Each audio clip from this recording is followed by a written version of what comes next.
Happy Sabbath everyone! So, amo lang i-share ang among every Sabbath day routine. Tulog mo man among bata, magluto sa misa among pamahaw, which is fried rice with carrots, with margarine, tofu, and cabbage. Lami na bay kaayo ni nga pamahaw, dali ra nato nilutuon kay para di ta mabiyaan sa train. So, amo na lang ni siya gipukaw mga kaigsunan kay wala naman ni time. So, kinahanglan na niya mumata.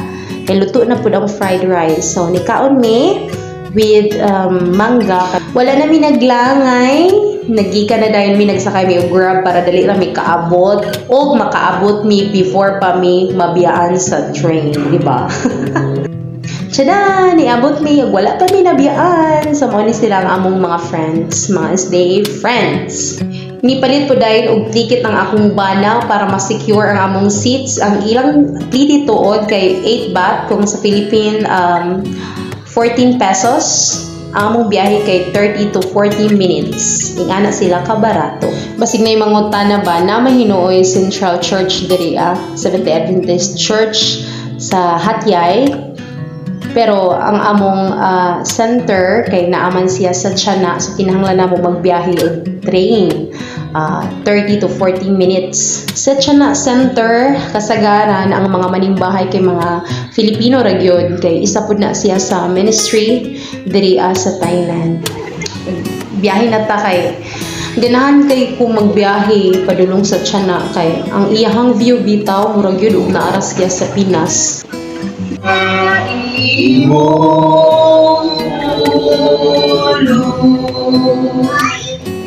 Espiritu Santo, kami nangusari. Bisaya ra gid kaayo no, Bisaya ra man tanan.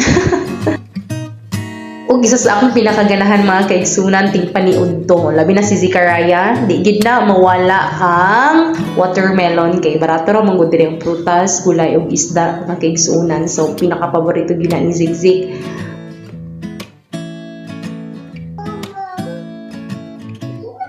Unya kami pagpanguli ambot unsa gid pangalan ani nga kuan? Tiki. Tiki toko. Ambot unsay pangalan ana? Samtang naghulat mi og train ani, so nakita ni sa akong bana ganahan yun siya maglantaw ambot giuna uban na lang tanan niya pag-uli. Niabot na ang train og abi namo nga para sa amo di man di ay. Nakasakay nami padulong sa Hatyay. Nya so ra gyapon ang pamasahe, 8 baht equivalent to 14 pesos.